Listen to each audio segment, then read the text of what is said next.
Well, as we just mentioned, Sweden has become the 32nd member of NATO, the North Atlantic Treaty Organisation. In Brussels, NATO Secretary-General Jens Stoltenberg and Sweden's Prime Minister Ulf Kristersson took part in a flag-raising ceremony to mark the moment. Well, Sweden formally applied to join along with Finland after Russia's invasion of Ukraine forced the two countries to rethink their national security policies. Their accession is the most significant expansion of NATO in decades. Well, we can speak now to Jens Stoltenberg, Secretary-General of NATO. Thank you very much indeed for being with us. I wonder if you can give us the geopolitical significance and also the practical aspects of Sweden joining NATO. How much difference will it really make? This is an historic day because when Sweden joins NATO, they will be fully covered by NATO's collective security guarantees, where we say that an attack on one ally will be an attack on all, one for all and all for one. And that makes Sweden more secure. It also makes NATO stronger because Sweden brings a lot of high-end military capabilities, well-trained, well-equipped forces, submarines, fighter jets, and also geography, because with Sweden in, of course, NATO's position around the Baltic Sea is significantly stronger than before Sweden and Finland became full members. And then politically, of course, we are sending a very clear message to President Putin that NATO's door remains open. It's not for Moscow to decide who is going to be a member of NATO, but it's for independent sovereign democratic nations to make their own choices, and then for NATO allies to decide who is going to become a NATO ally. You mentioned that essentially kind of encircling the Baltic Sea with the members of NATO now, and we've heard from the Russian Foreign Minister last week saying all the decades of good neighbourliness have gone to dust, and Putin said he needs to neutralise threats in the region. How concerned are you about that kind of response? We don't see any imminent threat against, imminent military threat against any NATO allies, partly because Russia is so much preoccupied with the war in Ukraine, but most importantly because NATO is there. Moscow knows that an attack on one ally will trigger a response from the whole alliance, and we will ensure that there is no room for miscalculation. In Moscow, we just now have a big exercise, a steadfast defender, the biggest NATO exercise since the end of the Cold War, demonstrating our ability to reinforce, to have this important transatlantic link and helping and reinforcing European and NATO allies. Moscow has been against every NATO enlargement. For NATO, it is important that every nation has the right to choose its own path, including what kind of security arrangements it wants to be part of. And now we respect the free democratic choice of Finland and Sweden to be full members of the NATO alliance. You talk about people being, countries being able to take their own path there. What about the problems with, at least perceived problems with the NATO alliance not looking particularly united at the moment? We've had Germany obviously refusing to send the Taurus missiles, and we had France talking about the potential for troops in Ukraine, and lots of apparent disagreements within NATO as to how to manage the situation in Ukraine. We are an alliance of 32 nations from both sides of the Atlantic, democratic nations, and of course there will always be some differences and some discussions. But if we look at the bigger picture, the important message, and what has really been a striking message from NATO, is the unity that we have demonstrated in providing unprecedented military support to Ukraine in a way no one expected before the full-scale invasion of Ukraine in 2022. Germany is providing advanced modern battle tanks, air defences, artillery.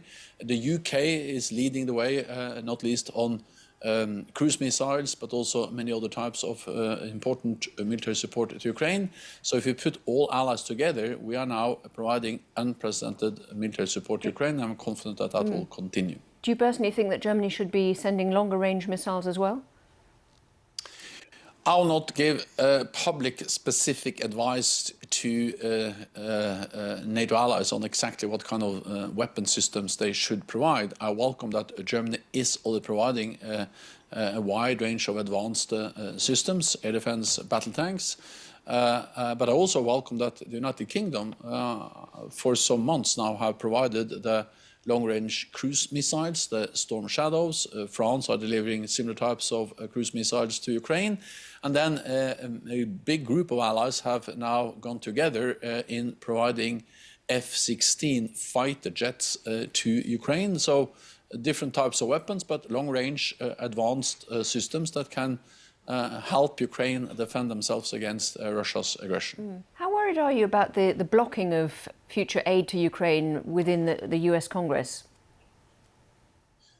The lack of decision in the US Congress is having an impact on the battlefield. Of course, the Ukrainian forces have now less ammunition than they should, and this is making a difference. It makes it harder for them to defend their country and protect lives.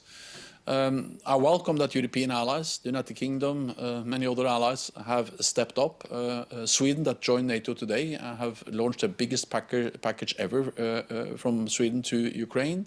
And I'm confident that also the United States will at some stage agree to sustain their support, because it is in the US interest to prevent President Putin from winning in Ukraine. Now, we heard from ex-President Trump fairly recently that he would encourage Russia even to attack NATO allies who do not pay their bills. How do you think that this might affect NATO if Trump becomes president again?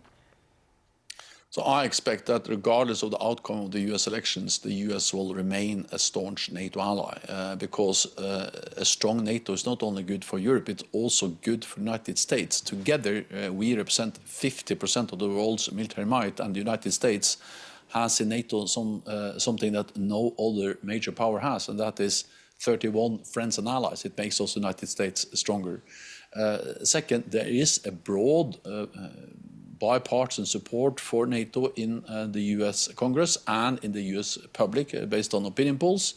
And thirdly, the criticism has not mainly been against NATO. The criticism has mainly been against NATO allies not spending enough on NATO. And the good news is that things have really changed over the last years. More and more allies are now spending 2% or more on defense. And by the summit in July, I expect that 2/3, perhaps even more, of the NATO allies will be spending 2% of GDP on defense, showing that actually they are investing more in our shared security. Now, we've talked a lot about the threat of Russia there. What about the threat from China? Is that something that NATO should be focusing on as well? We need to realize that security is not regional, security is global. What happens in Ukraine matters for Asia. What happens in Ukraine can happen against Taiwan tomorrow. And we also see what happens in Asia matters for Europe. And we also see how Beijing and Moscow, China and Russia are more and more aligned. Just days before the full-scale invasion back in 2022, President Xi and President Putin signed a treaty where they promised each other limitless partnership.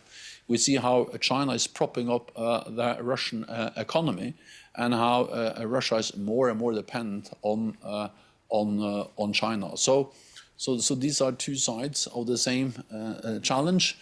So when authoritarian powers are coming closer and closer, including working more and more closer with Iran and North Korea, then it's even more important that democratic nations stand together in NATO and protect our values. NATO Secretary General Jens Stoltenberg, thank you very much indeed for talking to us on the BBC. Thank you. Thank you.